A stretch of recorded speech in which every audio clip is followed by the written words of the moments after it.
सूचना के अधिकार में मांगी गई जानकारी से बड़ा खुलासा हुआ है, जिसके चलते एक बार फिर सरकार कटघरे में खड़ी हो गई है। भर्ती घोटाले की आग अभी शांत भी नहीं हुई थी कि एक और मामला तूल पकड़ गया है। दरअसल आरटीआई कार्यकर्ता हल्द्वानी निवासी विक्की खान ने एक पत्रकार वार्ता कर इस मामले को उजागर करते हुए बताया कि प्रदेश में चल रही कौशल विकास प्रशिक्षण योजना के नाम पर किस प्रकार धांधली बरती गई और अकेले कोरोना काल में प्रदेश के 55,000 छात्रों को प्रशिक्षण कार्यक्रम में प्रतिभाग कराकर उन्हें नौकरी तक आवंटित कर दी, जबकि असल में यह एक पूरा स्कैम है। जिन छात्रों के आधार कार्ड लगाए गए वो पूरी तरह फर्जी हैं।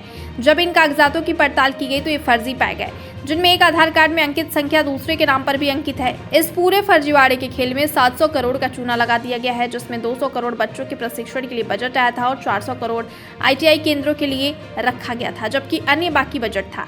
इस पूरे मामले के सामने आने के बाद प्रदेश में युवाओं के साथ हो रहे छलावे की काली करतूत सामने आ गई है। आपको बता दें कि इस पूरे मामले में ऐसे लोगों तक को प्रशिक्षण में शामिल कर दिया गया है जो अब इस दुनिया में नहीं है या फिर किसी सरकारी नौकरी में कार्यरत हैं। बहरहाल यह मामला अब तूल पकड़ने वाला है और जल्द ही आरटीआई एक्टिविस्ट इस मामले को लेकर हाईकोर्ट में रिट दायर करने वाले हैं।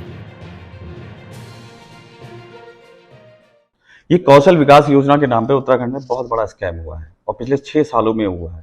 बच्चों को दिखाया गया है कि यहाँ बच्चों को ट्रेन किया जा रहा है सेंटर बना बना के, जबकि कोई भी अगर धरातल पे चले जाओ, किसी भी डिस्ट्रिक्ट में चले जाओ, कोई भी एक सेंटर नहीं है। बाहर की एजेंसियों को काम दिया गया, बंदर की लूटपाट यहाँ हुई है, बंदरबाट करी गई है। इन्होंने पैसे की 700 करोड़ रुपए को इन्होंने एक बंदरबाट के तहत सबने आपस में बांट दिया, जिसमें 400 करोड़ रुपए जो टोटल उत्तराखंड की आईटीआई है उनकी बिल्डिंग स्ट्रक्चर के लिए आया था, 200 करोड़ रुपए यहाँ के बच्चों के एजुकेशन के लिए आया था, जो कि किसी भी बच्चे को कोई एजुकेशन नहीं दी गई, कोई भी सेंटर नहीं खोला गया, कहीं कुछ नहीं करा गया। सिर्फ और सिर्फ विभाग के लोग मिलकर और जो बाहर की एजेंसियां थी जो उनके अपने लोग थे उनसे मिलकर उन्होंने बंदर बांट के उस पैसे को बांट लिया आपस में। ये मेरे द्वारा सारा आईटीआई में मांगा गया है, ये सब कुछ ये देखिए, ये सारे सेंटरों के नाम मांगे गए हैं, किस किस सेंटर को कितने कितने बच्चे मिले।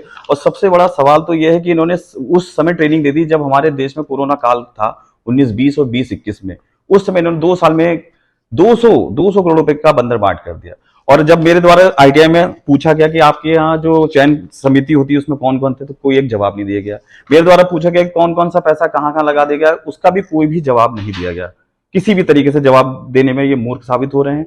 अब अगर मैंने फिर भी उसके बाद मैंने मुख्यमंत्री पोर्टल पे भी जाके मेल करके शिकायत करी, ये देखिएगा, ये मैंने मेल कर रखी है मुख्यमंत्री को, मेल के अटैचमेंट के साथ सारे सबूत सारे एविडेंस मैंने लगाए।